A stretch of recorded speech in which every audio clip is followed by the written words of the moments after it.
As an athlete, I've done many types of trainings. Sure. I've also seen the other end of the spectrum where I've had guys like Jay Cutler and Flex Lewis on. Yeah. They're not trying to look like a superhero. They're trying to be like the Hulk. Me, on the other hand, I'm like lean, but I'm still like more athlete than just like superhero. Really, superhero training is not something I'm going to say I'm coined, but it really is something that I started talking about, probably 16, 17 years ago. So I started working with these actors and the floodgates just opened. COVID forces you to switch Sure. to digital.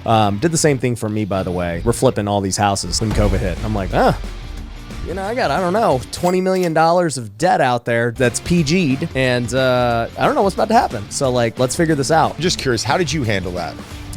Well, what's going on, Wealth Builders? Today, I got myself an entrepreneur, and what's cool is this guy has done so many different things. He started off as a celebrity trainer, training people like Ryan Reynolds, Blake Lively, and many others. He then got into the digital marketing space where he's built a 7-figure business, helping out with a lot of different things. And then on top of that, he was also a baseball player and a golfer, which I love. And he was just telling me about a cool story, well, not that cool, of losing a bunch of money because his business was built around golf performance as a brick and mortar before he went online. So I'm happy to have Don Saladino. What's up, man? Thanks for having me, brother. Yeah. So I don't know where to begin, man. How does, actually, tell me the golf story. I want to hear that. Were you the celebrity trainer first or a golf guy first? It was probably more of the golf guy first. So Yeah. I was a strength and conditioning coach in the city, and then I went and raised about $5 million to open my first club in New York City with my brother, who was a professional golfer turned back amateur. So we got the idea through the Titleist Performance Institute to open this indoor golf facility in Manhattan, in Soho. I was just there 2 months ago. Yeah, TPIC with Greg Rose and those guys. I mean, they're the It was best. crazy. They were my inspiration to opening that. So I went out to TPI over 20 years ago and I saw this indoor hub and I was like, man, could you imagine having this in the city with, kinematic sequencing and full golf screening and fitness screening and a bar and being able to entertain. So my brother and I went and we raised $5 million. And we dove into this location in Soho and we opened it and we did not know what we were doing. We literally we had business sense, but I think there were a lot of mistakes that we made. But when you get thrown into that situation where you have to figure out and make it work, you learn lessons that you're not going to learn in business school. There's no way you could know really. Like, it's a great idea. It's been proven by TPI. Sure. And a big brand, and it looks simple on the surface, but then you get into it and you're like, oh wait, there's a lot that goes into this. Yeah, but things like cost per square foot. Like I remember spending 2 years looking for locations. Yeah. And they're like, well, how many? And we had a business plan done, but they're like, what square footage do you need? And I'm like, well, the more the better, right? But obviously there's more of a cost to that. So we end up pulling it off, actually. We go into a year of construction. We had an abatement. We end up signing a 15-year lease, a 10 and a 5-year option. And the biggest mistake I think I made was we went PG. So, took out a nice little personal guarantee, but we were losing locations and I was getting emotional. At the time, I was 26, 27 years old, roughly. And you'd be spending months on a term sheet and then the landlord would give the space away to Dwayne Reed. And you're like, fuck, here we go again. Really? Is this happening? So you start making dumb decisions because you're getting really emotional on this. Yeah. You want to get it done. And these are one of the big lessons that I learned. So we end up signing a lease at 495 Broadway and we got in there and we started doing really well out of the gate until this is 05, 07. All those corporate events that we're doing. So we're doing nights with Goldman Sachs and Lehman Brothers and Bear Stearns, and they're coming in, they're booking events with us, and we're netting on 4 or 5 hour event in the golf lounge upstairs, $10K cash. Yeah. We're doing 2 to 3 a week. Yep. You do the math Just there killing on it. that. It's like, okay, minimum 20,000 a week, 4 weeks, it's 80 grand. I mean, that's covering more than our rent. Like we're already, and that's not including the membership. So we're doing well and we're building our membership. It's doing a great job in subsidizing what we're trying to build. And then out of nowhere, like Lehman and Bear shit the bed. Yep. And my brother and it was the smartest thing. And I'll actually pat myself on the back. We saw it happening. And I remember the stock was down. Lehman was down to about $20 a share. And my client is walking in, he's getting on the treadmill, walking after being up with Dick Fold and all those guys, overnight. And I'm like, do you buy? And he's like, I'll let you know when, like it's going to make it. And we look at each other, we're like, oh boy, we're in trouble. Like we're going to lose this whole end of our business. So, right around that time, I happened to meet Hugh Jackman. Yep. And Hugh Wolverine. It was actually, and he was training with a buddy of mine, and he comes to me and he's like, I want to work with you. And I was like, why did he want to work with you? Well, this is what I find out. So he saw me training in my own gym. I was allowing him to come in with my friend, but I thought he was training with my friend, and my friend ended up moving because they had triplets. They had to move New York City. So he was coming to me like, I need a new trainer. And I said, fine. So we ended up working together. And there was no social media back then. I remember him asking me to do some Men's Vogue thing that I said no to because I just wanted him to know I was focused on getting him ready. And I lived in this performance physique world. Like I told you earlier, I was a baseball player, played a Division I school in Connecticut. If you consider that baseball. Yeah. And but I started getting on magazine covers in 2001. So there was this part of me that I was obsessed with performance. I was an athlete, but I also was obsessed with this like whole physique thing. So they're two different things. Very different things. But, I kind of found a way to meld them a bit. Right now, I'm not saying I would do this type of training that I do now for a guy who's a golfer. I wouldn't. On the other hand, I wouldn't do it for a bodybuilder either. So there's this level where, you're kind of living in the middle. And I've definitely created a system by setting up blocks of programming to where we implement different strains of training or different types of training throughout the year. And it's been a really good way of being able to demand a lot of performance and a lot of resiliency out of these actors getting ready for the big screen. So really, superhero training is not something I'm going to say I coined, but it really is something that I started talking about, probably 16, 17 years ago, because when you're working with a superhero, as corny as this sounds, they have to have this level of resiliency.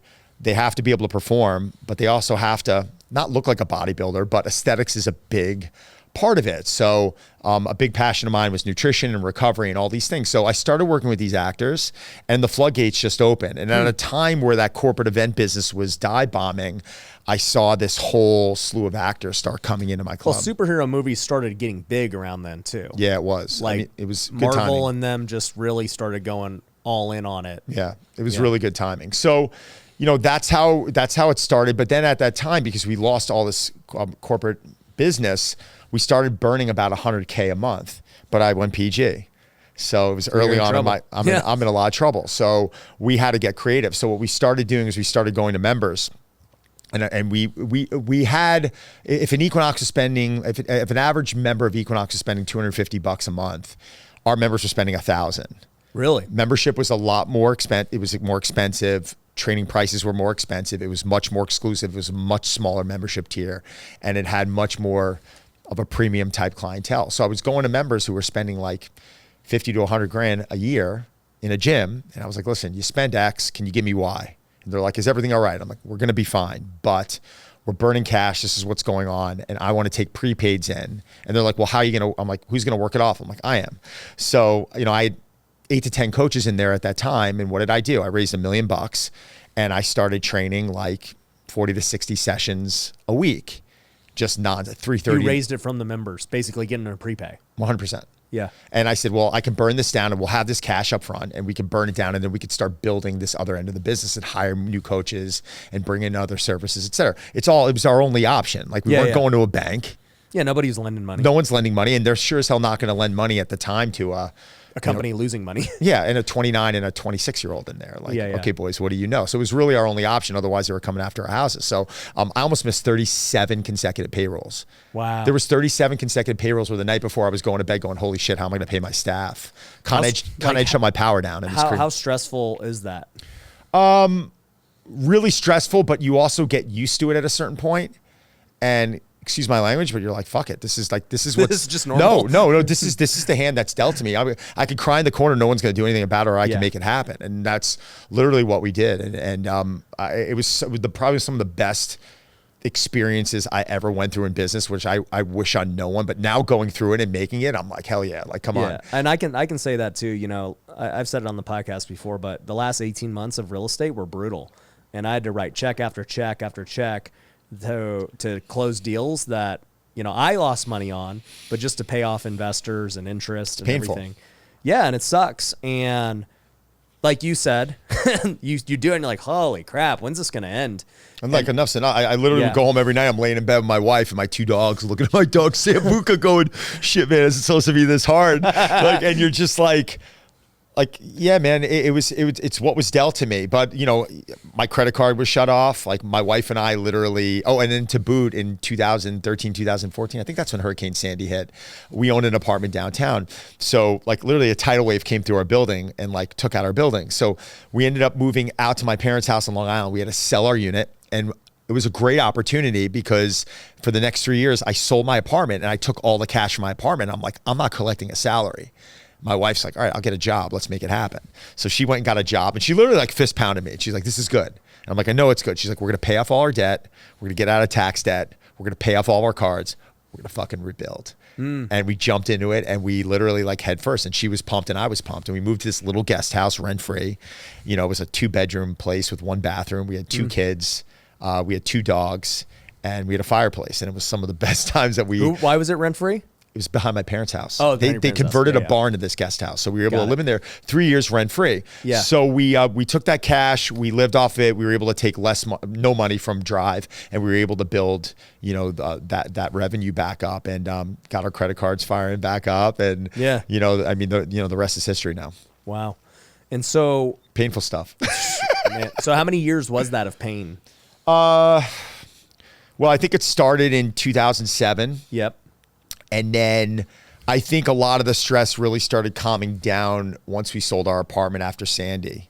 So what's the math on that? 7 to 14. So was that 7 years? So 7 years of like grinding, getting kicked in the balls. Dude. Like, yeah, grinding. Yeah, because a lot of people, man, they grind for a few months and they're like they give up.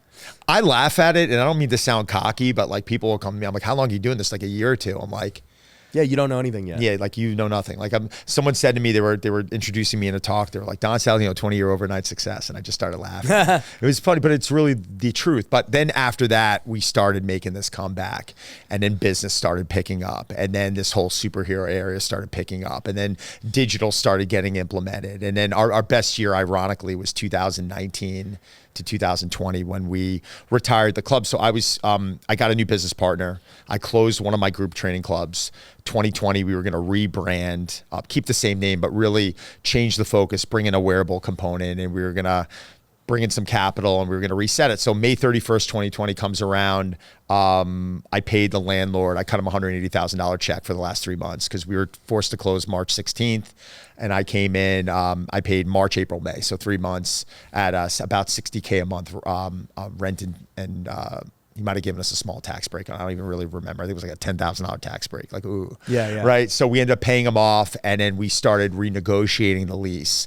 And then September came around, and like our digital business was like exploding. And then I'm looking at a brick and mortar business, and I'm like, wait a second. We're told we're opening at 33% capacity. So the landlord calls me up and he's like, you ready to go? You ready to go? And I'm like, whoa. Ready to go on what? He's like, sign the lease. I'm like, we don't even have a term sheet. What lease? And he's like, sign the lease. He's like, yeah, getting crazy with me. Like he's going nuts. And I'm like on the phone with my business partner. We're like, holy shit, like this guy's losing his mind. Rightfully so. It's rough times. So I turned to him, I go, we can't sign a lease at 33% capacity. Like we can't. Like we tried to re-sign with you in 2019. You didn't want to do it. Thank God we didn't do it. I would have been screwed. And I said, well, we got 2 options right now. And he goes, well, what are they? I go, option 1 is we set a short-term lease, 2 years to see where this thing's going. I said, and I'll do a 50-50 rev split with you on net profit.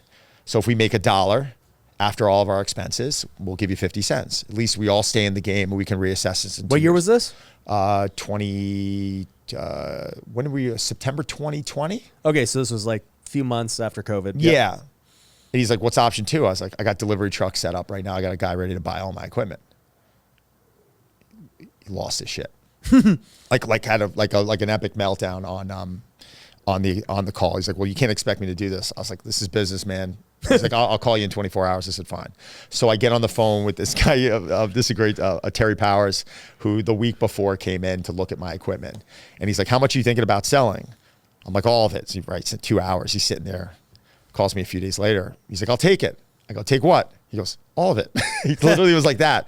So he gave me a number, which was, I'll never forget. It was $5,000 below my bottom line number. Like I had a range where I wanted to sell everything for. Like here's my top, here's my bottom. And there was $5,000 below it. So I'm thinking, and I'm like, who's picking it up? He goes, I'll pick it up, disassemble it, 2 semis. I'm like, deal. Basically, because and this was after the landlord called me back and he's like, no go. So I had the guy come in. We were already manicuring the place so we can give it back to him in a clean shell.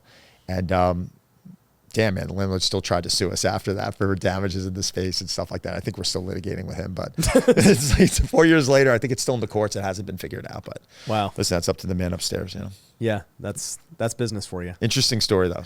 So you kind of luck out because COVID happens and, you know, brick and mortar gyms get hammered and. Well, I mean, I lucked out. I mean, I don't know if I'd say it was luck because when it happened, I think I had a sense of security because I knew everyone was in this together. So I remember March 16th, Monday night, we found out we were shutting down and we were like, what are we going to do? Like, this is our source of income. Actually, pretty brilliant idea. My wife looks at me and she goes, you gotta launch a program. You know, every single publication is going to be reaching out to you. And I said, I know. So we literally go into the living room that night and we move all the furniture out. And she's sitting there with her iPhone. And I develop a 4-week program, periodizes every 2 weeks, full body weight, 5-day-a-week program. And we video the whole thing. And we package this in like a Dropbox. And then the next week, we start getting phone calls from every publication. And they're like, would you give us an ARM program, an ab program? I'm like, I'll do better. I'll give you 4 weeks, periodized, full video, everything done, gift wrapped. They're like, what are you talking about? No one's going to pay for this. I'm like, I'm giving it to you for free. I don't want anything. Go to my website. So they end up going to my website, and in 4 weeks, we collect 200,000 emails, right? And then we're like, oh, that's interesting. Let's host a challenge. I think that we hosted the challenge for free. Yeah. And then after the first month, we're like, let's start charging for it. And then this thing just started Did snowballing. you know how to do challenges before? Like, yeah, you did them in person? I hosted a challenge, I think 6 or 7 years earlier. Yeah. And it actually made money. But I was this is around the time of like, yeah, the math is around Sandy. I'm so caught up with like the fact that we just sold our fucking house. We just like all this stuff's going on. And I'm like, oh yeah, like I'm hosting challenges right now going in like, hey guys, I'm like, I got to worry about brick and mortar. Yeah. So I think when COVID hit, it allowed me to say there's one thing for once in your life, like you are going to focus on one thing right now, one thing only. Because I'm always like, I am a gunslinger. I throw balls in the air. Probably been my biggest downfall is that like you got too much stuff on the fire and you're like, and that allowed me to focus on one thing. So we turned into a massive success. So when that September rolled around and we were doing, 10x what we were ever doing in a brick and mortar, it just was the logical. With no cost. Yeah, our overhead now, I could tell you, our overhead our last year was $2 million for one location. Yeah. $2 million just to keep the lights on. I think our overhead this year was like $500K. Yeah. It's like a joke. Yeah. And it's endless the amount of people you can service. Yeah, doing what we're doing. You don't need a certain amount of square feet to service. No. So I built this barn. I put like $1 million into this facility in my backyard. I built this like crazy barn. If you're ever in New York, you got to come by and train it. Yeah. It's nuts. We got saunas, plunges. It's a full commercial grade facility. Life Fitness and Hammer Strength worked out a part. You put it in your backyard. Yeah. So 60 feet from my backyard, there's this. It's basically a brand new house. It's the size of a house. How many square feet is 2,000. Okay. 26-foot high ceilings. Yeah. 10-foot high ceilings in the basement, outdoor jungle gym, everything. And you can, if I wanted to have 20 trainers in there with clients, they could fit comfortably. It's that big, but it's me, it's my video team. It's, it's my wife who's running all the back end now. She worked for a non-for-profit at the time. And then she's like, I'm quitting my job now. And she came and took that over and she scales that. She's like a wizard behind a computer. So she handles all that stuff. And, the rest is history. But now we're rolling into this business side of everything that we're doing because we went through all this crap in the past. Mm-hmm. So COVID forces you to switch Sure. to digital. Did the same thing for me, by the way. I wasn't brick and mortar in the way you were, but we're flipping all these houses. They're brick and mortar houses, right? And so we had 50 house flips going on when COVID hit. And I'm like, I got, I don't know, $20 million of debt out there just that's PG'd. And I don't know what's about to happen. So like, let's figure this out. And how did you feel about, I'm just curious, how did you handle that? Well, I looked at it two ways, if I'm being honest. One was I felt like the market was not going to tank. My thesis was that the government's not going to let people just lose their homes because they shut everything down. Like I was like, there's no way politically they're going to do that. I felt the same way on that too. So I was like, I'm making a bet that there's not going to be a crash. They're going to do something, which they did way over and above and beyond what I thought. That PPP money was crazy. Yeah. I'm shocked about that. We got like 200 and something thousand bucks just free money. We got 6 figures. Yeah. But that and then obviously stimulus and all the interest rate stuff like made real estate go nuts. So I was like, I couldn't have predicted it was going to do what it did, but I was also not like ultra scared. But still, I was like, well, now what? How long is this going to take? What can I do right now? I don't literally know. Like they're making me locked up in my house. What do I do? So I started making YouTube videos, and I didn't have a YouTube or a TikTok or anything. and I just started making content because I saw how much these guys were making on digital courses, on digital, just YouTube AdSense, just everything. And I was like, dude, I'm way smarter than these guys. Like, I've done way more than any one of these guys talking about stuff. Why are they making more money with no risk, no overhead, no anything? And I was like, I'm going to not be a hater. I'm just going to go do it. And then, that birthed my whole digital business. So that's kind of where I was at. It's impressive, man. Yeah. But I still stayed with the brick and mortar. So we've still just continued to flip and flip and flip. But then it added this whole new component to everything we were doing that was just like rocket fuel on everything. It's wild because when you walk in here, like you see what you do on your online, right? Yeah. You go to social and you see it, but you don't have a clue until you're in this building. Yeah. No. People always say that. No one has any idea. Like when you walk upstairs and you see this machine operating, there was probably, it looked like 50 to 75 people up there, and they're all like, da, da, da, da, da, da. There's this level of energy, and you're like, oh, I get this now. Now I understand. Like this is the real. There's nothing fake behind this logo on this building. Like sometimes you walk into places and you're like, oh, this is it. Like okay. Yeah. Well, it's funny because I don't show a lot of behind the scenes. I really should show more. You should show that. I should show more. That's impressive. And I've told them that. I'm like, guys, like maybe show me actually working. Because I actually do work. What you see on these podcasts.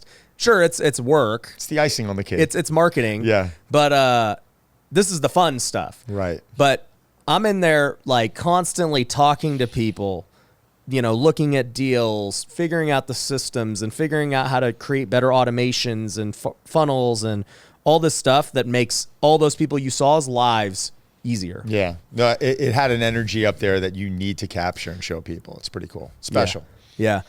So tell me about what the digital side's been like for you guys the last 3 years. You're building, right? And you get it. What's interesting about it is that you're always finding out new stuff and you're always speaking to people and trying to incorporate things and try things. But now I feel like we've really gotten this mechanism down to where it's pretty finely tuned. And I think we're at the point where now it's just putting a lot of fuel behind it and trying to grow this fitness product that we have out there, which is programming and nutrition and a lot of, giving people the ability to do a lot of the same programming that I would assign to someone getting ready for a big role and allowing them into my brain a bit to be able to talk to me and communicate with me on a scalable level is something that I take a lot of pride in. Most coaches want to just put a product out there and they want to make money and not work. I'm the other way around. I want to engage with people more because I feel like that's really the secret sauce. Yeah. So tell me about like training to be a superhero. Yeah. As an athlete, I've done many types of trainings. Sure. I've also seen the other end of the spectrum where I've had guys like Jay Cutler and Flex Lewis on who they're not trying to look like a superhero. They're trying to be like the Hulk, right? So, you obviously are like lean, but jacked, like big muscles. Like me, on the other hand, I'm like lean and I don't want to say limber because I'm not even that limber, but I'm still like more athlete than just like superhero. Yeah. I definitely consider myself more athlete. Listen. Well, you would be a big athlete. I'm a big athlete. I ran a 4:52 mile at 219 pounds. That's crazy. Yeah. What do you weigh now? I weighed myself today at Flex's place. I was 219 when I ran that. I'm 215 now. You're 215 and how tall? 6'1" and shrinking. Okay. I'm 5'10", 190. Yeah, I'm probably down to 6.5 now. I feel like I'm shrinking every year now. I'm like, I wasn't that short. What's going on here? I think working with a lot of these people, first off, there's always a screening. There's a medical eval and there's some sort of a functional movement screening. I think you got to sit and you got to speak to them and understand like what's worked for them in the past and what do they like and what do they dislike. You got to look at timing, right? Like how much time do we have to prepare them for that role? And then as we start training early on, this is not something I'm coming in with 100%, intensity approach. We might come in more at like 70%, and I'm assessing like how can they maintain positioning as we're getting them into these different movements. And then as we start throttling up, what can they maintain? But a session's always going to start with some sort of foam rolling, and then I like to call something called practice. So like Allen Iverson, call it practice. We talking about practice? What are we doing? I can't stop watching that, by the way. But what practice is that through their movement screening, I'm going to look at areas in your body that might be lacking, and I don't mean aesthetically, I mean from a functionality standpoint. Yeah. If you're lacking in external rotation in the shoulders or extension in the thoracic spine or rotation, I'm going to turn around and look at areas that you're really struggling in. It could be grip strength. Yeah. And we're going to practice, and we're going to take 3 to 5 movements early on, and that's going to be our warm up. And we're going to practice, and we're going to warm them into that. Then based off of what the goal is, I'm going to select a program, you know, and the program could be anywhere from kettlebell training to power building training to bodybuilding training to full bodies. It could be anything depending on what I feel that individual needs. And that's really where a lot of my magic comes, is I'll look at someone's physique and I'll look at how they're moving. And based off of the time, I'm saying, what do we need and what can they handle? And how are we going to train them to get them from point A to point B? And what we really have to do early on is a lot of times we go on to Google. What are we trying to create? Do you have a physique in mind? And I've sat down with people where they've had to put on significant amount of body fat. I've sat down with actors who are like, that one's got to be easy. Yeah, but you know, also you need to make sure that they stay healthy. I've had actors sit with me and they say, I need to look like this Russian shot putter. And he's like completely yoked up, and you're like, okay, that's interesting. Brad Pitt Fight Club is pretty common. Yeah. Like, you're getting that all the time. So it becomes a puzzle, and it becomes really interesting. But we've had good levels of success. And I'll be the first one to tell you, like, from a performance enhancing standpoint, like, I'm the worst person to ask, because my entire career I've been known as more of the guy who just doesn't really touch that stuff. I've always had good blood markers. Gabrielle has always been my person to look at what I'm doing. And I buried my best friend in 2010 from overdosing. So that was really rough for me. And it was rough for me to see him go through that. You know, those 10 years beforehand, he was 10 years older than me. And he would have been in his 50s now. So to see him go through that and see him go through the struggles and walk into the gym, and I'd find him sleeping in the back, or, you know, he'd come in and he'd be like, you know, he would tell me he's having sex with a woman for 3 hours, and like literally it would be like on the verge of passing out, and like nothing would be happening. And he's like, all these crazy things that you think are funny, but they really weren't, because he was such an addict. And he was so drawn to the way that he looked that he just couldn't get off this stuff. And the second he was getting off of it, his performance was dropping, and he's no energy. And he just, so that's why it's really rough for me to see young guys who are like immediately going to testosterone, or immediately going, and I'll get beaten up for this right now, I don't care, but like a young kid who's immediately going into a performance enhancing drug without truly knowing where they're getting it from, or having a doctor monitor, or how about this? They're just too young. Yeah. Right? Like if you're 75 years old or 80 years old and you want to ride out the last 10, 15 years and you don't know, but I've spoken to plenty of competitors who've gotten cancer that think they've gotten it from the stuff they put in their body. Yeah. That's what they thought. I'm not saying that. So when you hear both, you know, sides of it, you start looking at things a little bit differently. Yeah. And I think the key here is, you said, you know, you want to make sure if you are going to do that stuff, you get, you know, panels with somebody like Gabrielle Lyon, or you have someone monitoring that process, and then ask yourself, am I doing the other things that are necessary before I embark on this journey? Yeah, that's the main thing. People, it's so funny, dude. So like, I recently got on testosterone, and I never did anything my whole life. Sure. I never even got blood tests, so I just didn't even know where my markers were ever. But it's funny because you know, you'll see people on YouTube and stuff, and you already know, because you're way more jacked than me. But, you know, people be like, well, dude, yeah, of course you can hit a golf ball that far because you're on testosterone. Yeah. I'm like, yeah, okay. No, you can hit it that far beforehand. Yeah, I could. That's what they don't understand. And, and again, you have people monitoring you, and there's probably, you know, a team of people overseeing this.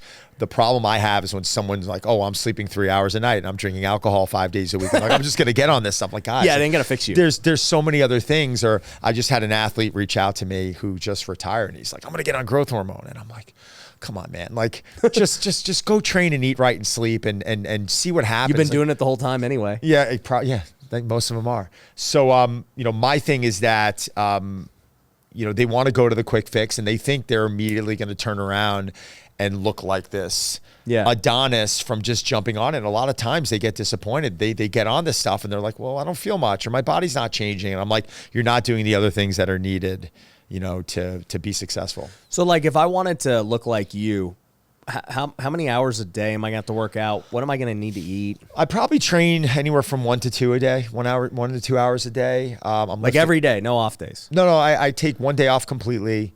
I play ice hockey right now 4 days a week, so I'm in a league. That's funny. Yeah, so it's like an outdoor league, and it's like I'm playing. I'll play Saturday morning at 7 a.m. I'm supposed to play tomorrow, but I'm not going to make it from my flight. Yeah. But I play Tuesdays, I play Wednesday nights, I play Friday morning, Saturday morning. Wow. So that counts as your workout? no, that just counts as extra cardio. Okay. All right. But I lift 5 days a week, and I'll do some sprint work in there, really low grade, but just to keep that elasticity and keep my body moving. I spend, probably 20 minutes on practicing before I work out. So I'm going in and working on my mobility and getting my body to kind of floss and move the right way. I go into my strength training, but during like an intense hockey season where I'm playing 4 days a week, which is only 3 months, I'm really not loading the spine much. And there's other movements that I'm choosing that are going to put my hips and my back into a much more advantageous position. And then, I'll periodize my program once hockey cuts to like 1 to 2 days a week. Then, I get into other things. But like last week I was lifting heavy. Like Monday I was incline pressing 130s, and I was Zercher squatting 315 pounds on my, on my elbows, hitting reps. And dude, that freaking, those squats hurt, man. Yeah, but you got to develop a resiliency to it. When you're holding the bar through here, week 1, when I'm coming back into it, I'm like, oh. Yeah, I never did that in my entire life. And then my trainer was like, yeah, do these squats. I'm like, what the heck is going on with this? And then I'm like, dude, this freaking hurts, man. I find about 3 weeks in, 3 weeks, you're like, okay, I'm good. But week 1, when I got back to it for the first time, remember I took like probably 8-9 months off of it. Yeah. The bar here at 135, I was like, oh my God. Yeah, I had 3 hurts. wheels on Monday. And it's kind of like when you do a clean for the first time. You're like, oh, it feels awful. Yeah, you're like, dude, my wrist hurts. Yeah, everything feels off. But then you get that connection. And so, yeah, I think there needs to be a thought process. And, maybe when we were younger, it was like, oh, I'm going to play ball and I'm going to lift and I'm going to do, like, I remember, we'd go on road trips and I'd do like a full leg session before like going up to Albany to play. And I'm like looking back at it now, like, what was I doing? I'm sitting in the batter box and my knees were like shaking, but you just didn't know any better. You're training. How was I training like a bodybuilder? Like it was just crazy. Yeah. But your body recovered and you're able to get it done. Yeah, when you're young. Yep. So what's it like working with these different celebs? I know you mentioned like Ryan Reynolds and Hugh Jackman. Yeah, I mean, Hugh I don't work with anymore. I mean, that was 17 years ago, but Hugh got me to Ryan, so I'm grateful for that. But I saw Hugh in London. He works with a great coach, a woman I think she's out of Texas. She's tremendous. And Ryan's been like, listen, man, him and his wife Blake there's a reason why I'm still working with them. I mean, they've helped me out more from a marketing standpoint, like, red carpet stuff, always including me, always trying to elevate my game. Yeah. Everything they do is behind closed doors too. I mean, 99% of the charities they contribute to, they're not doing things publicly. They're really just amazing people. So I think when I got away from the one-on-one, I felt this connection with them, and I really wanted to just dedicate my time to working with them. So yeah. And I think they really appreciated it, and we've just have a really nice thing. It's like they really are. They're the two clients that I feel like are like family, and they've been really helped me out with business too. So yeah, what was it like when he sold Mint Mobile? I remember the morning I was there. He didn't say a word about it. It's like he's so like it's unbelievable with this guy because he's just so like unassuming, and like even like you bought a football team in Wales, like you don't know soccer. Like it's just like, oh my God. But like again, talking to him 15 years ago when he was doing like indie movies and, business wasn't where it was, and he wasn't a part of any business, and he was doing movies that were like, some of them just were funny. Normal actor. And like was not having the easiest time getting jobs. And now you see him turn into this marketing monster, and who's entrepreneurial, but also understands like, I gotta focus here. And what he's done in business, he's one of the more inspiring people that I've been around. He's probably the most inspiring person I've been around because we're almost the same age. He's turned 47 in October. I'll be 47 this April. So I think we have that really close to us. We've been together for 15 years training. His wife is a beast. I mean, she is the most, I would go as far to say the most underrated person in Hollywood, like business mind. Like you would sit here with her right now and be like, that. She just, from a marketing standpoint, a PR standpoint, like everything. I've stolen more information from her than anyone. And Ryan will be the first one to tell you that probably half of his ideas and business savvy comes from her. She's just, but everyone looks at her as like the Gossip Girl person. But so that's what's most comical about her is that I'm like, oh no, you don't know. She's a business savage. So they've been incredible. And then there's a couple of people that I like to help out. Annie Hathaway, Sebastian Stan, John Krasinski. I just helped out for a role. He's doing a Guy Ritchie movie, and we're all close friends. But you know, I don't see them a lot, and they know where my focus is, and I think they're really happy for me, and they're always willing to help. So yeah, it's been a nice thing. Nice. So I mean, at this point, what's your focus now?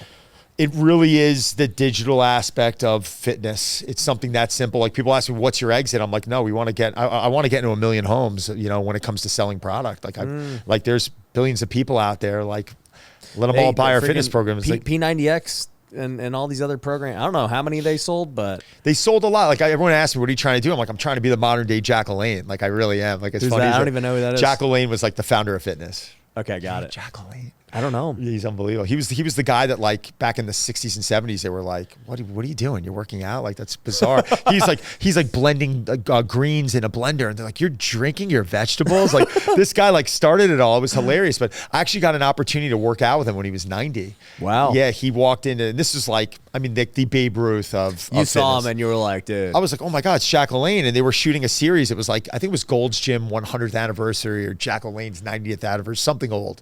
And they were like, Jack saw me in Sleepless Shirt. They're like, they're filming. He'd like to work out with you. And I was like, oh my God. So I trained with him for an hour. The guy was 90 and he was like, stacked. I was like, oh my God, this guy's like a perfect physique. Probably like, I mean, the guy probably had 10, 11% body fat. It's like, what is the guy's 90 years old? And then when he passed, they invited me to his documentary. And his wife, Elaine LaLanne, that was her name. Elaine LaLanne. Gets on stage and hits like 20 perfect full tension technique push-ups to the floor, back up, 90 years old. I'm standing up and I'm like tearing and like applauding. So yeah, I think our goal right now is to get into as many homes as possible and you know, from a fitness standpoint, and you know, continue this business journey, which I don't know where this is going. But again, back in 1999, if you asked me or told me I was doing everything I'm doing now, like none of it existed, right? Yeah, like I'm curious what you think about the fitness business, because okay, I didn't know Jack. Yep. But I think everyone knows who, I guess, Richard Simmons is. Oh, right? yeah. So like that was kind of like, I would say, the most famous guy at whenever he was doing it. Went 80s, to the oldies, baby. 80s, 90s, whatever. Yeah. And then, to me anyways, then you started to get things like P90X Sure. and like these guys.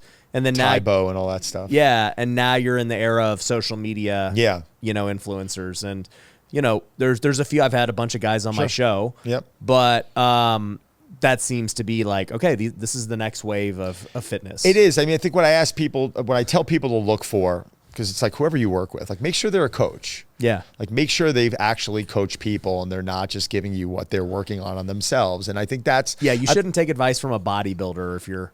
Yeah, you I mean, if they're just working on their own body and they know what to do for their own body, I think that's, you know, sometimes you're going to hit the nail on the head. But, you know, I trained over 40,000 1-hour sessions in my life. I mean, it's a lot of one-on-one sessions. Yeah. And I've really... Everyone has different needs. Yeah, everyone has different needs. And I think understanding and recognizing what different people need and program design is really important. And I think understanding as a coach that you can be training and love the community and your body can be working, you know, better.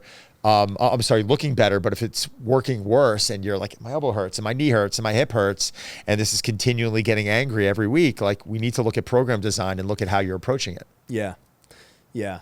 So I think one thing I've noticed from like, I've talked to Flex and Jay Cutler about this, but like, they're like, yeah, dude, as I've gotten older, I don't care about lifting heavy weight. You know, it's just time under tension and just doing it that way. Sure. And I've always been the opposite. I'm like, well, I don't really need these big old muscles. Like, I want to be strong and friggin' hit bombs and be fast and be an athlete. Well, it's easy for Jay and Flex to say that because they have so much muscle already. Yeah. Right. And like Jay can still go in and incline press 315 for reps, and he's established that equity in him. But I think for someone who's, you know, not in their situation, I do agree with you. I do believe that there's this level of strength that you need to focus on. Now, am I telling you to go and back squat and deadlift every week for the next 52 weeks? No. I think you need to do things in phases. But I think this level of strength is going to allow the body to create this level of density. You're going to have this level of density in the muscle that, guess what, we're going to lose as we get older. And most people, and you've seen it, right? Like you've seen guys that look ripped and you go hit them on the arm and their arm's like really soft. Yeah. Like it's just, and that in my opinion is coming from a lot of this high rep work, and they're not actually working on those, you know, So specific soft muscles would be because of high rep?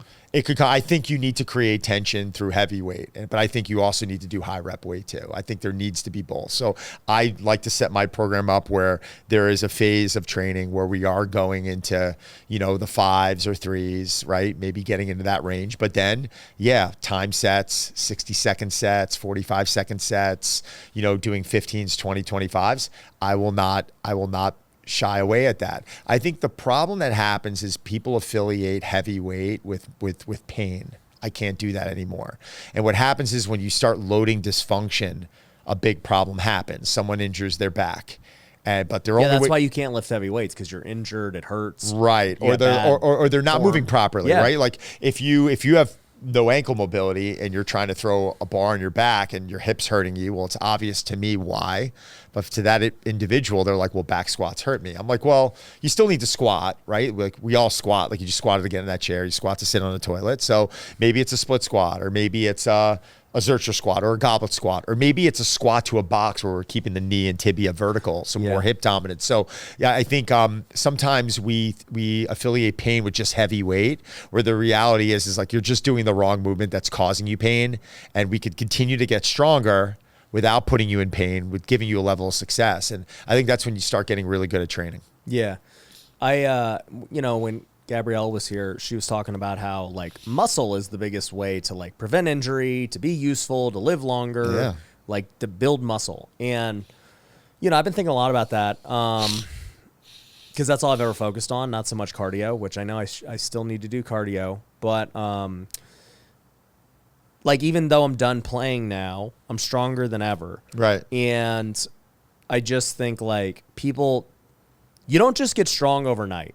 Like, even if you were to go on like this beast plan for 90 days, you absolutely like could increase your bench and all those things. It's probably going to happen. Yeah. Yeah. But how important is, like you said, building up muscle equity where it's just like years and years of just lifting heavy things? Yeah. I think, listen, we need to pick up heavy stuff. I think there is a level of importance to that, because we're always going to do it. You're going to be 80 years old. You're going to have to pick up a heavy suitcase or a heavy bag. You're going to get put in a position that your body is structurally not able to support it anymore because you've been staying away from all those movements. So when people get injured or they want to shy away from things, I'm fine with that. But I want to go in and I want to look at why they're having that pain or why they're moving that way. And if it is pain due to injury, then I have a team of medical that I put people with, like a team of physical therapists. But if it's a training equals rehab approach, whereas we train them, we can get them to feel more comfort.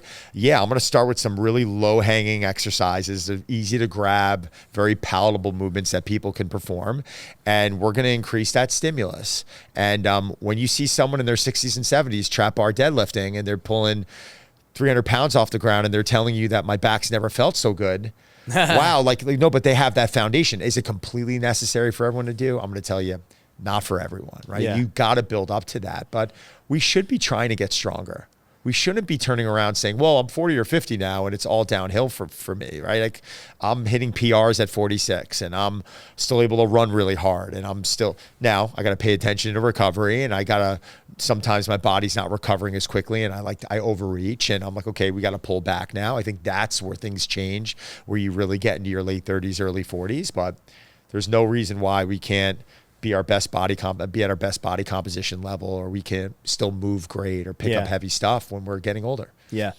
Like I said, for me, I've been stronger than ever. And, I will say a lot of that is due to testosterone, no doubt about it. You're still strong, though. And yeah, that's where I would disagree with you, is like you've always been an athlete. Yeah. And the T, maybe it helped out a little bit. You're still a beast. You could still rip a golf ball down and you could still hit, right? Yeah. It's like, it doesn't matter. Yeah. And so, like, for me, for sure, like, even before all this, so my max bench, well, I don't like max out, but I do a 5 rep because that's like what I always do. Yeah. Great. So I love it.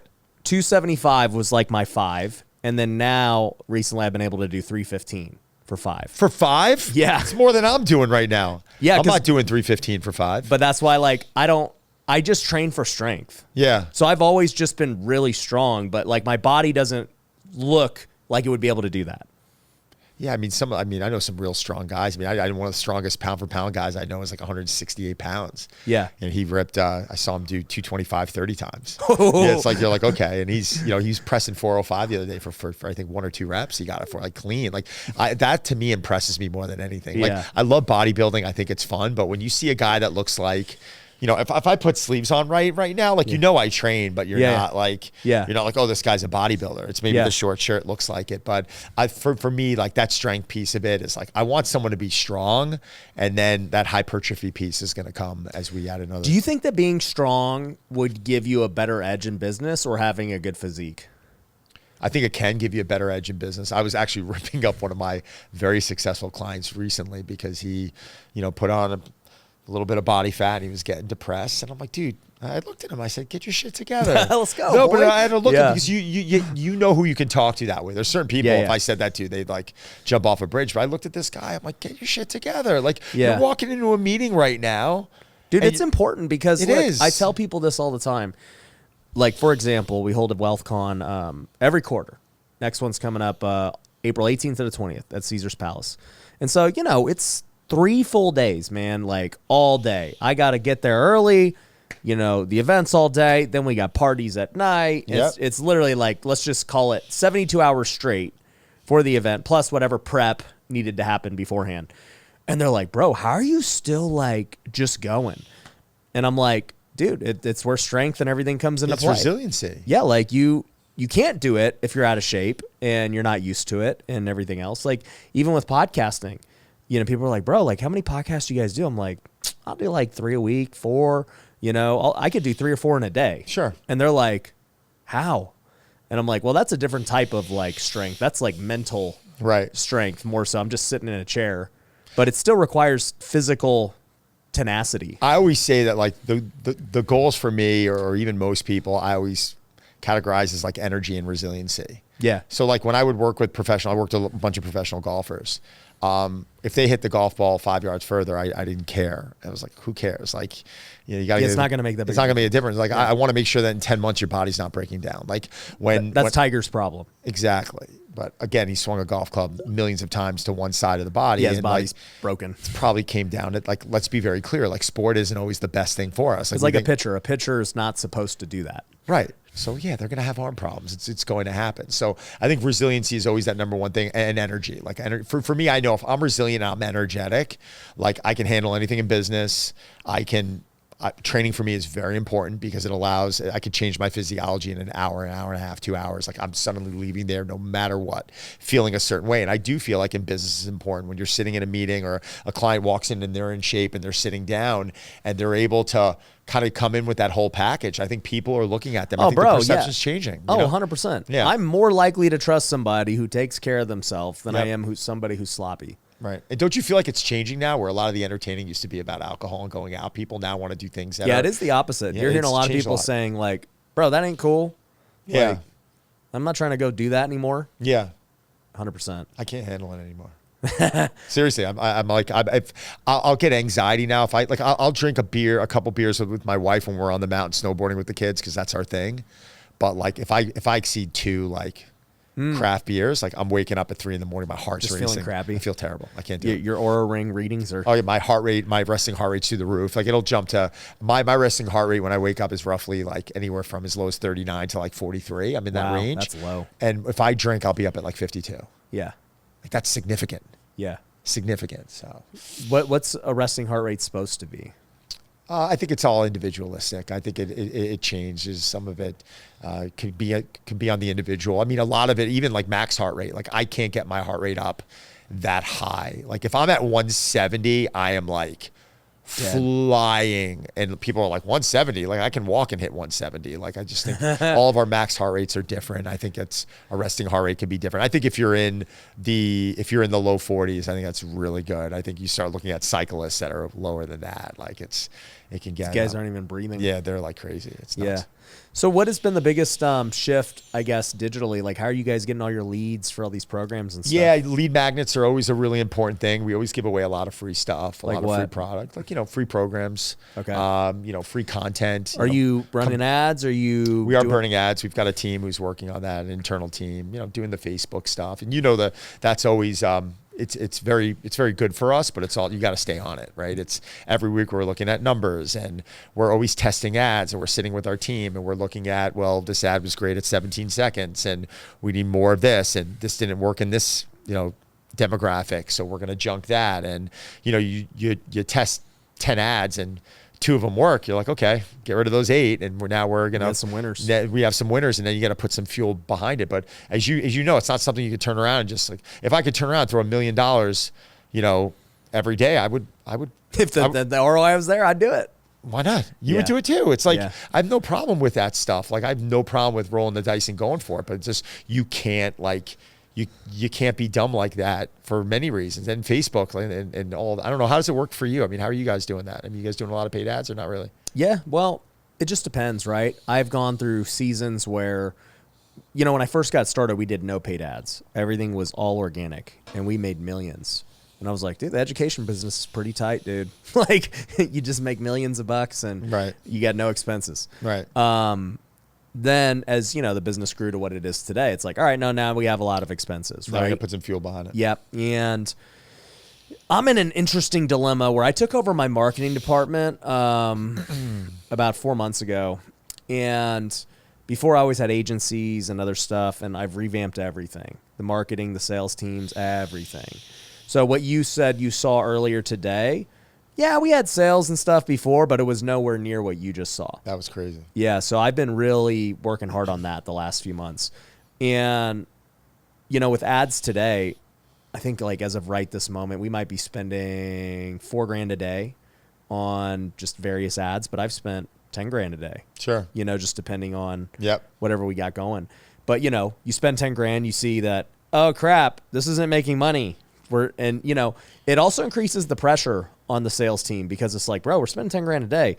You would think with more leads, everybody would convert better. And then you find that, oh, actually at $4,000 a day, we make more money with less leads. Right. Because they're more, focused, and they're working the leads better, and you got higher quality leads maybe. And so, it's all new for me too. I mean, look, I got in the digital marketing game only a couple of years ago. Yeah. So all of it's still new for me. And it's always changing, right? It's always changing. So everybody's always just trying to figure it out all the time. Nobody's ever figured it out. They'll figure out something that works, and then they'll roll with it for 6 months, and then it no longer works. And you're like, okay, here we go. Back to the drawing board. But it was funny because in 2016, 2017, I had buddies of mine who were like, oh no, you just put money behind it and like, you're going to make X. And I had friends of mine that were pulling in millions that like, because there's no competition. Right. And then out of nowhere, it just came to this halt, and it was like, all right, this is a little bit different. I'm obsessed with like email capture. Like that for me is like, how many emails do you guys have now? Oh God, I don't know. Clean emails, like I don't know, because we're always filtering out like every 60 days. So we're always, going through, and we're trying to clean it out, and then we're exporting it onto a hard drive, and we're, I mean you're going to be in the millions, but I think how many are actually active? Like you'll be in the probably closer to 1 million, probably, but that's a lot of emails. It's a lot of emails. You guys got a lot. Every 60 days, we're like. So you do a lot of email marketing. We do a lot of email marketing, and a lot of the Instagram stuff that we're drawing in. Like it's good, but we're also trying to get people to our website. Like I want people to go get free programs. I want them to take advantage of it. And I want them, to not feel like they have to buy something. I want them to feel like when they see something of value, then it's time. Yeah. But the thing that I'm always really concerned with is just engaging with those people and making sure that we're adding value. It started back in 1999 when I was training people. I was not worried about the money piece of it. I did not care what I was charging an hour. I always knew that was going to wear off. I've charged, I was first year at Equinox, I made 25 grand, right? And then I got to a point where I was charging $1,200 a session. In my career. So that's a pretty big discrepancy there, right? I was turning around generating, 15 to 20,000 a week in training at one point. That's a lot of money to make as a coach. The money piece of it wears off. Yeah. You'd start making 500 an hour and you're like, oh, this is great. In a year, you're going to want more. Yeah. And it's just like, and then you got to start satisfied. asking yourself, well, I go on vacations. Now I'm like losing money, staying at This the one and vacation's only costing me Palmia. money. It's costing me 20 grand to stay here. And I lost 20 grand a week. So that vacation just cost me $40,000. Yeah. And you're suddenly like, holy shit, I don't like this. Well, that's when you're trading time for money. Right. So that's, when I got to that point, it was a very valuable lesson. And I was like, no, I don't want to do this. I want to now get out to the masses. So we figured out a way to really do it at a high quality, and that I'm proud of. You brought up a good point that I've never really talked about on this show, but yeah, most people don't go on a vacation because if they stop working, it is truly saying, hey, we will not make money.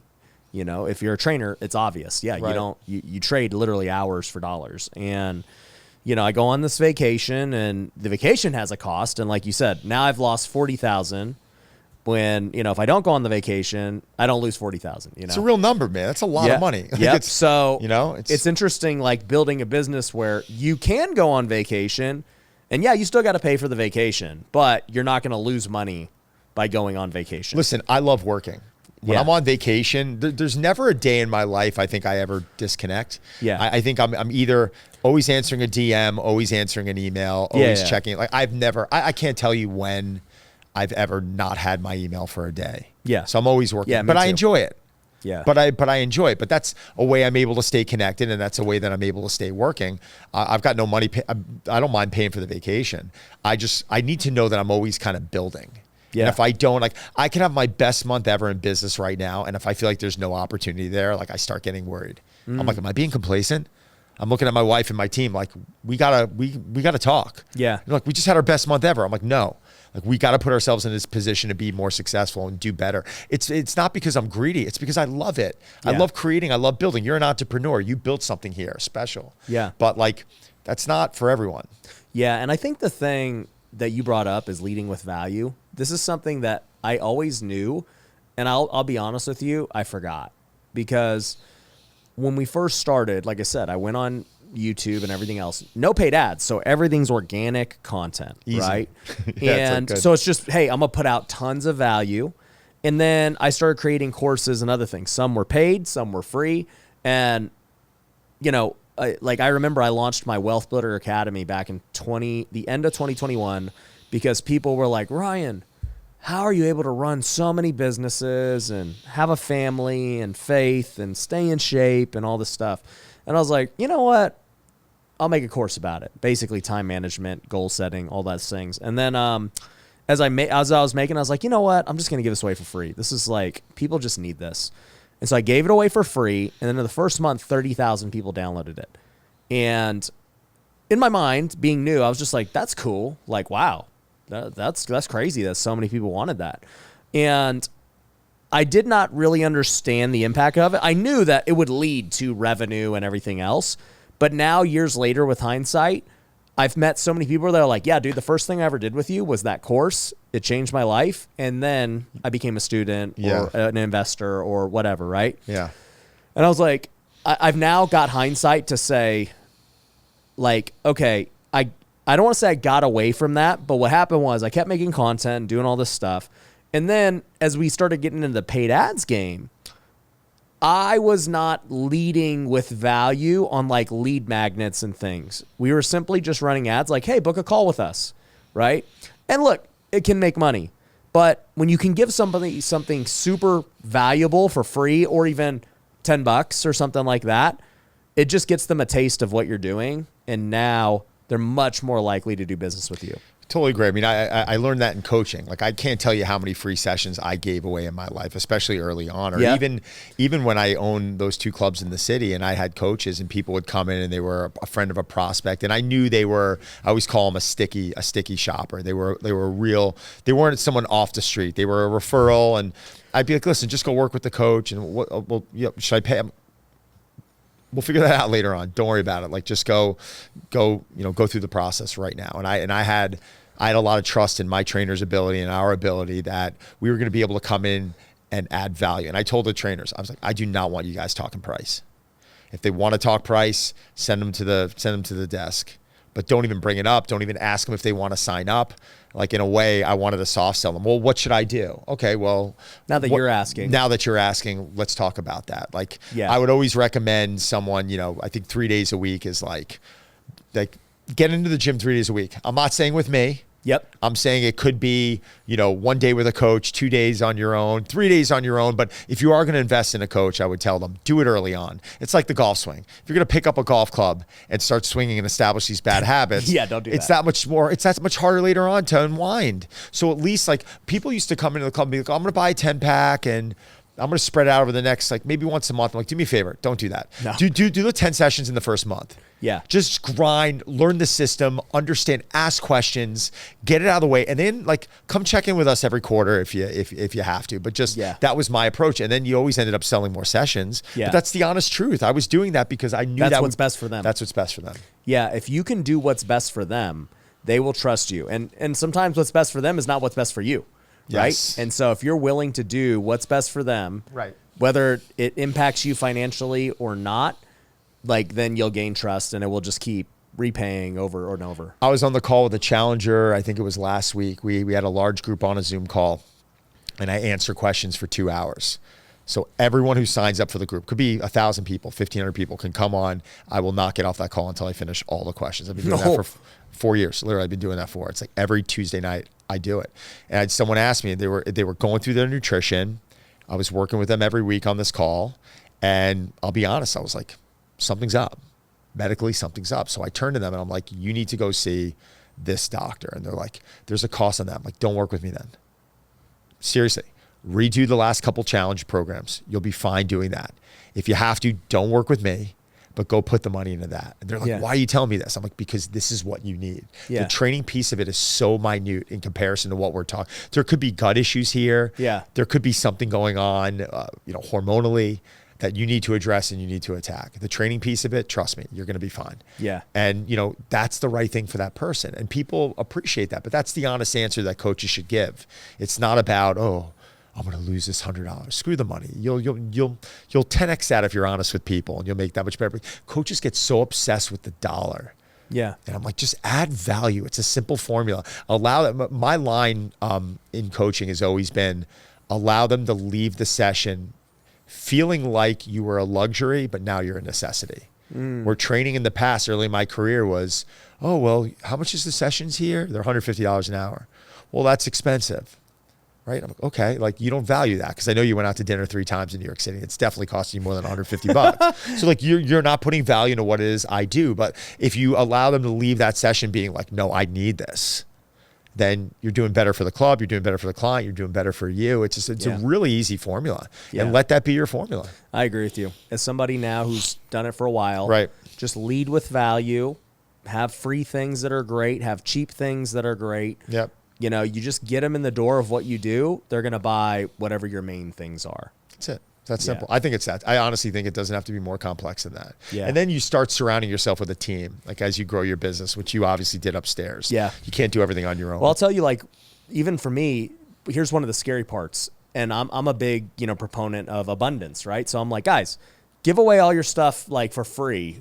All your good stuff that people should pay for free. Like, that will allow them to buy your other new paid stuff, right? And so I've done that for years. And, dude, we've made tens of millions of dollars. So it's not like it hasn't worked. But all of our paid stuff was, at a minimum for years, 10 grand. That was the minimum coaching program. Then it became 5 grand, which is still a lot of money. So recently, we just launched something for $97 a month. Now, like, you start thinking about $97 a month. It's called Wealthy University for anyone who wants it. We'll link it down below. But like, we have a coaching call every week for $97 a month with me or someone from my team. Then they get a course. Then if they get the annual subscription, which is only $1,000, they get a WealthCon ticket, which is $1,000 by itself. And they get access to every course we've ever made and recordings of our events. Value. $97. That's insanity. Yeah. So I just was like, I came to the point where I was like, I'm going to go on the opposite end of the spectrum and just go for insane value, stuff that literally we have charged at least $5,000 for. People pay it left and right, and then just go for it. And the fear is that oh man, what if it cannibalizes everything else? Like if it's so good, why would they want the other stuff, right? Or what if they look at it and they say, well, that's too cheap to be good? That too, right? Like there's got to be a catch. Right. It's too good. So, I was like, there's fear in it because you've never done it before. Like even for me as a guy who's done so many things, it's like, well, I could just stay with what works and we know it works. But man, if I want to get more people into my world, how do I create a new way to just get them in the door and blow them away with value? Because we already have the content. So it's like, there's plenty of free things. And we have free lead magnets like you do too. And it's like, great, dude, you're going to get free lead magnets. You can go get our contracts. You can get our books. You can get free courses. We got all that. But for $97 a month, like, okay, you want to just like dabble your toes in what we're doing, go with this and just test us out.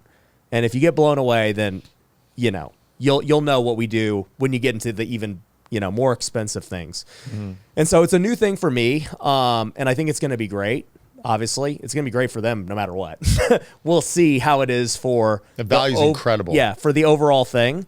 But I'm excited about it because also too, from a business perspective, right? If you can make that thing, for us, let's just say it becomes the core thing now.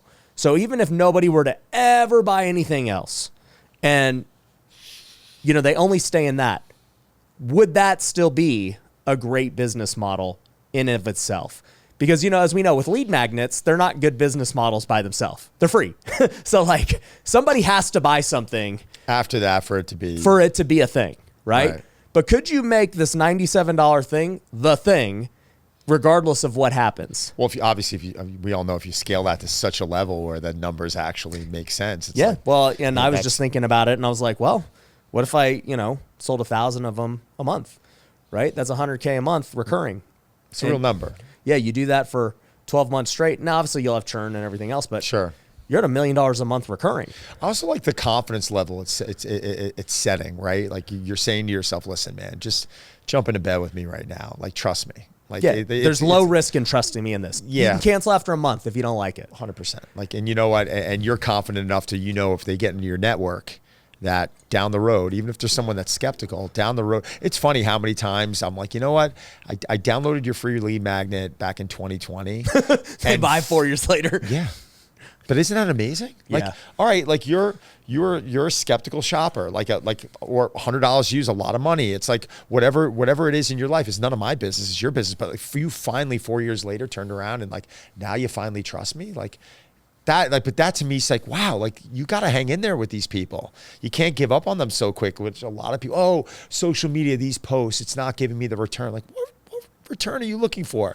You looking for likes? Like, just add value. Like, do you know how much good content I put up where I think it's valuable and it's like completely shit the bed? On the other hand, I've been in like a Cobra Kai outfit and like during Halloween and it's like, and like the analytics are off the chart. You're like, what are you gonna do, man? Like you can't justify your success based off of these vanity analytics. You got to come in with a message and you got to deliver that message over and over and over. And you're gonna get slapped in the face and things aren't gonna work out and you got to come back. And if you guys trust the process and the message that you're delivering, right, keep going at it. Now, if your team's turning around saying this isn't working anymore, it's time to assess and redo it. That's another thing. That's a whole other conversation. Yeah.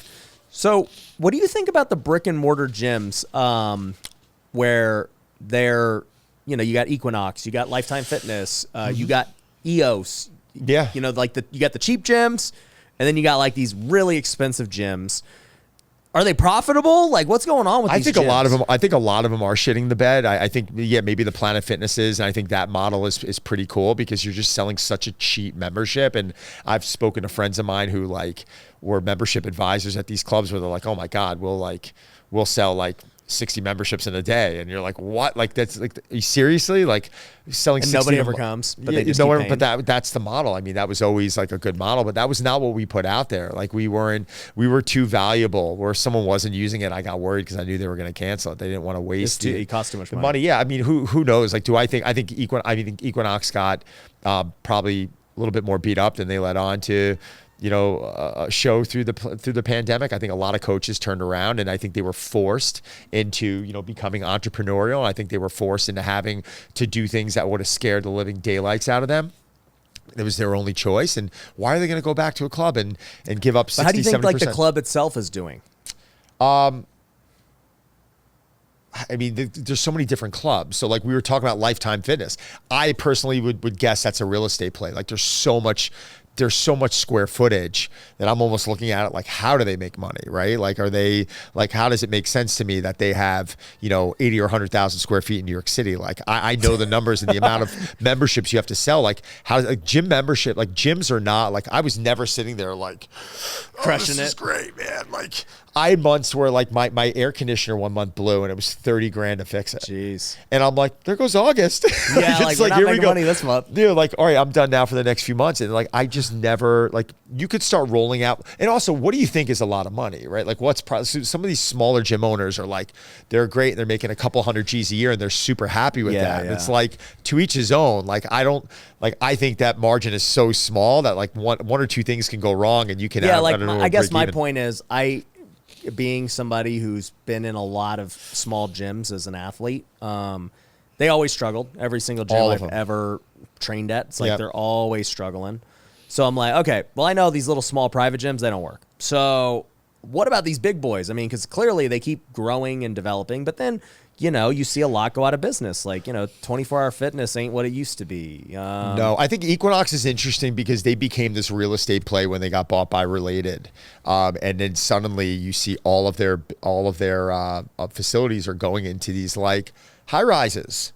We're like, okay, you're coming in and you're buying a unit or renting a unit or whatever they do. It has an Equinox attached. Like, that makes you want to buy it. That's attractive. So that's why I thought it really was more of a real estate play for them. But not even for them, but for the builder of the real estate. Well, the builder of the real estate was normally Related that owned Equinox. Okay, got it. So they're Steve like, Roth, it's a loss leader. Steve, what's his name? Steve Ross, the owner of the Miami Dolphins. Oh, yeah. So he owns Related, which owns Equinox. Okay. So he owns all that. He owns the Dolphins, Related, Equinox. So I think they're all... at the time, I thought it was a really smart play. I don't think they're doing what they were doing before 2020. There's no shot. There's no shot. I don't buy it. Yeah, when I look at the gym model, like the massive gym model, I'm just like, how? How does it stay in business at such cheap memberships? And well, people ask me, they're like, would you get back into it? And I'm like, no. like, unless it was like a licensing deal, or it was something where like you wanted to use my name, you wanted me to come aboard and consult, and you're paying me a lot of dough. But even that, it's like, all right, you're just an influencer. You're not. Yeah, but then like also my name's behind it. I don't like things failing. Yeah, that's true. Now you got to freaking like make sure they're doing their job. I like wins. Like I joined a cool project recently called Studio Golf. Okay. And I'm not doing this as a moneymaker, trust me. But a buddy of mine. What do you do? What is Studio Golf? Studio Golf is basically a golf facility with a little bit of a fitness component in there. It's basically what I had at New York City, even though New York City was more gym based. They're trying to go launch them everywhere. Yeah, so they opened the first in El Paso. They got another one going in LA, San Diego. They're trying to get 10 locations open. So they're like, you've done this. I'm like, well, yes, I have done this. I haven't scaled it, but I have done this. We'd like to bring you aboard, 1 call a week, phone calls, and I think they're doing a great job. But it's I think they're realizing now it's like it's a lot harder than they thought. Well, that first location, it's in El Paso, and it's going to be much different than LA. Like, let's be clear here. Like, so they know, like, all right, we're opening El Paso, and we're going to get these systems in place. We're going to roll the systems over to LA. We're going to get that in place, and then technically, I always said that third location is where you kind of perfect. And I would always say in gyms when you're opening, it's not the first, it's not the second, it's always the third. Okay. Because the second's going to be a little bit different than the first. And then by then, you're going to be able to kind of form your hypothesis of like, all right, this plus this is going to equal this. And this is what we're going to start rolling out. But I would not, getting into the gym business right now, there's a million other things that the gym business is tough. I did it long enough. I got a gym in my house now. I've never been happier. Just what'd you put in it? I'm just curious. So I actually turned what was supposed to be a movie theater into a gym. Ooh. So, dude, I've got one of those PRX like minimalist squat racks. Okay. So I can do my bench and my squat and all that stuff there. I've got some Bowflex dumbbells and barbells. So good. I can go up to 90s and the good adjustment. With someone with a 315 for 5 is going to be way too light, but that's okay. Yeah. High rep work. But I can do bench press. I got enough weights for that. Yeah. Actually, I do use all my weights. I have 315 exactly for weight. I need to buy more. But I have a cable machine. Okay. So I can do that. I got a box. Okay. I've got a treadmill, a glute ham raise, And then a sauna. I put a sauna in there. Which I'm curious in the brand. Or can you not tell Elevate. me? Okay. You like it? Is it infrared or is it regular? Infrared. I got an infrared. Yeah, I like it. Light. Yeah, I like them. How hot does it get? 150. Yeah. Mine goes up higher, but you don't need it to go. I've got actually 2 of them. I got one downstairs that only goes up to like 130. Oh, and that's not even hot. But I'm dumping. Oh. I'm dumping from the infrared. It's interesting. I always describe it as like getting a temperature without the effects of like being sick. Yeah. Like getting a fever without the your effects body internally like just starts getting really hot. It's legit. Yeah. I like it. So yeah, that's my little gym. And it's, I mean, dude, I'm like, what else do I really even need? I can get you more weights easily. I'll make a phone call for you. Yeah. I need to go get some more weights, Have another baby. couple 100 pounds. Do you have a trap bar? No. Okay. Yep. So I haven't done trap deadlifts in a long time, but yeah, I could use a trap bar. That would be probably trap bar would be a good something thing I would for me. add. Yeah, I think some of the lower body stuff. I think maybe if you're doing like you're doing like split squatting or I do that. Yep. Yeah, maybe getting you like a little rear foot elevated split squat bench, which is really inexpensive, or you can use a regular bench. That's fine. But those are things that don't cost a lot of money and they're Well, fun. the thing I like about the PRX bench is it attaches to the wall. So is it's this the one that super minimalist. unfolds? Yeah. Yes, I know what you're talking about. Yeah. So it's super minimalist, and then when I need it, it just folds You out. dump it down. Yeah. Smart pieces. Yes. It was amazing to see those adjustable dumbbell companies. Bowflex is one of them. Power Block is one that I really like. But I mean, The power blocks are like bulky. Yeah, but they've done a really good job in like, they just sent me a custom set, which I have dumbbells to 150s up in my barn. Dang. So, which is nice. I got like full, like, Oh, you're talking a whole set. like a whole, right? From Yeah. I have from 2.5 to 150. Yeah. Well, it's nuts. But they also sent me a pair of the Power Blocks, which I have downstairs in my basement. Yeah. And they're actually really nice. I like them a lot. Yeah. We have like a year and a half left at this office. So, probably at the end of the year, I'm going to like be really, if things keep going well, then be looking at our next space, and it'd be dope to put a gym in our next space. I'm making you a promise now. Okay. I'm giving you my services. I will help you design and build it. Let's That's do what it. I do. How many square feet you think I would need? You don't need a lot. Well, how many employees? There's about 100, but some are remote. So But here on a given let's say day, there's going to be 100, like, because it's going to be a new location. Hopefully we'll keep scaling. How many people actually use it? I don't know. I think 1,000 feet is going to be more than enough. Okay.